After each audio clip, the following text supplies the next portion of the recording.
Now we are 3 days into October, three movies into the Nightmare on Elm Street series, but we are 6 episodes into Working Fans Presents Horror Business.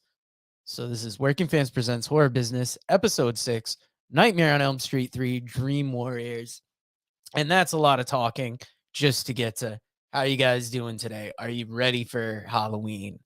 Now, Nightmare on Elm Street 3 Dream Warriors runs 1 hour 36 minutes, which it's a little longer than the other ones, but still falls within that hour and a half range that we enjoy for those older movies.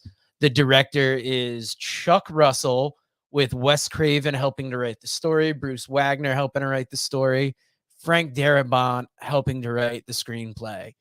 This came out in 1987. It's also rated R. And the budget for this one is 4,500,000 estimated. It pulled an opening weekend in the US and Canada of 8,880,555 coming out March 1st, 1987. This grossed 44,793,222 in the US and Canada and worldwide. Now, this movie picks up where the original left off. Nancy has grown up and become a psychiatrist specializing in dream therapy. She meets a group of children at a local hospital facing Freddy Krueger, the same demon she once encountered in her sleep. One of them is Kristen, who has the power to draw other people into her dreams. Working with a male doctor assigned to the case, Nancy helps the kids realize their special abilities within the nightmare world. When Freddy captures one of her charges, she leads a rescue attempt into Krueger's domain in hopes of putting his spirit to rest once and for all. So, where the last movie was a sequel and I thought was a pretty good sequel, this is more like the spiritual successor to Nightmare on Elm Street. We're bringing back Heather Langenkamp as Nancy Thompson. Robert Englund comes back as Freddy Krueger. Craig Wasson is Neil Gordon, the male doctor, who bears a huge resemblance to Bill Maher, I think, throughout the movie. Patricia Arquette plays Kristen Parker, the teen that can pull other people into her dreams. Ken Sagoes is Kincaid. Rodney Eastman is Joe. Jennifer Rubin is Taryn. Lawrence Fishburne plays Max. And John Saxon returns as Lieutenant Thompson. Now, a lot of bigger actors in this, and I would say up until this point, this might be my favorite Nightmare on Elm Street movie so far. Like, I really like the original. The second one I enjoyed as a sequel, but I think I spent too much time as a viewer trying to figure out what type of movie it was. And in this one, you're bringing back Nancy. She has used the trauma in her life to pursue this. And she is almost like the right person to be in this position. And as you can see through forces in the movie, people kind of like push back against it. Neil Gordon is eventually on her side. And it's basically them helping the kids through this movie. This movie got an IMDb rating of 6.6 out of 10.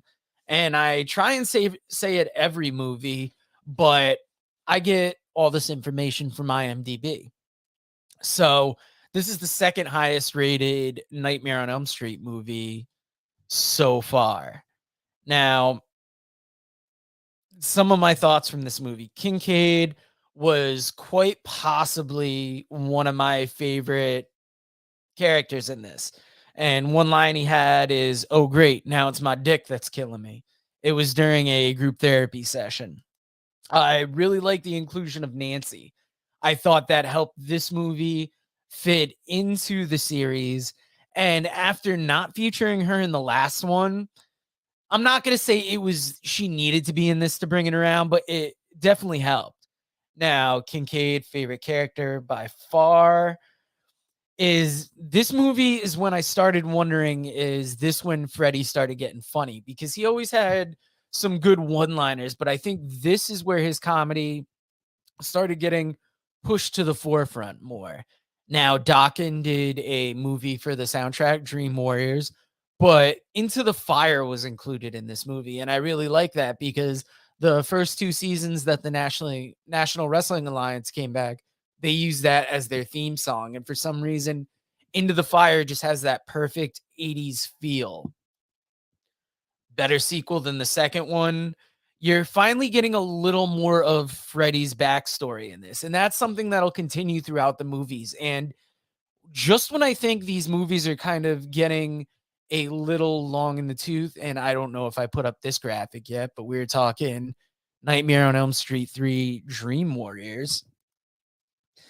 Just when I think this series is kind of getting like a little played out, they give you a little bit more of Freddy's story, and that kind of pulls me in more. Now, I'm enjoying the movies, even though this one is better. I am ready for a break. I shouldn't have watched these all in like a 4 or 5 night period because this is when I started to feel some burnout.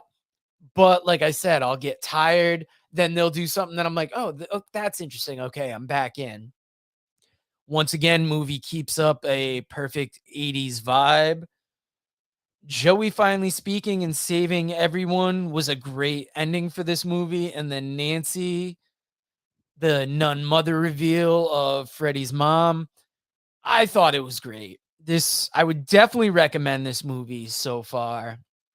And let's get to these reads real quick before I get to the fun facts I found on IMDb. Now, we are brought to you, as always, by the Pro Wrestling Vault, Volume 1, and Lance by Chance, written by Vinnie Barry, available at Wrestleville.com.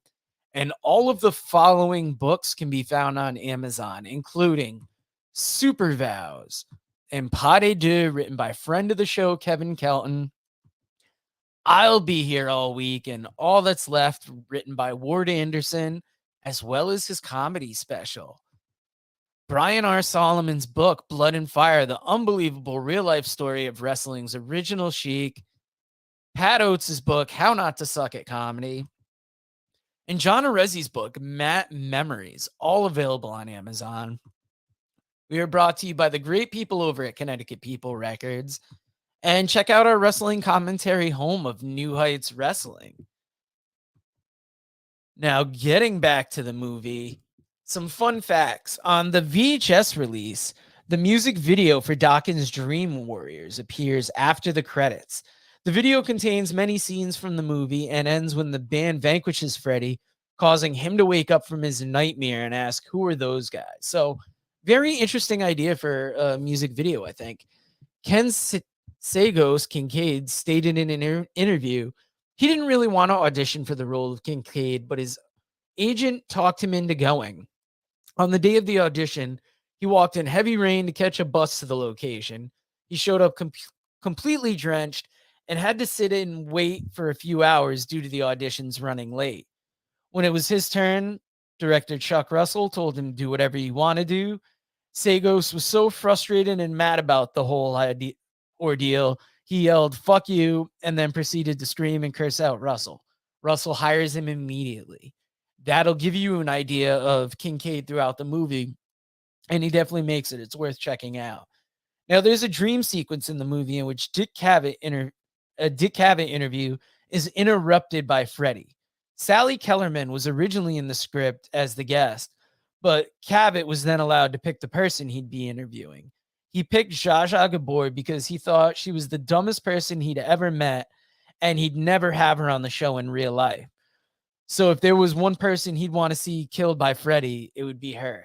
I thought that was an interesting little fact. Now, like I said, I like this movie by far, and this was probably the last movie in the series for a little bit that I really enjoyed, because the next couple, they're going to be rough, but I wanted to start out this season of Horror Business for 2022 with a series, and then we're going to jump around into some single movies, some original movies, and some remakes.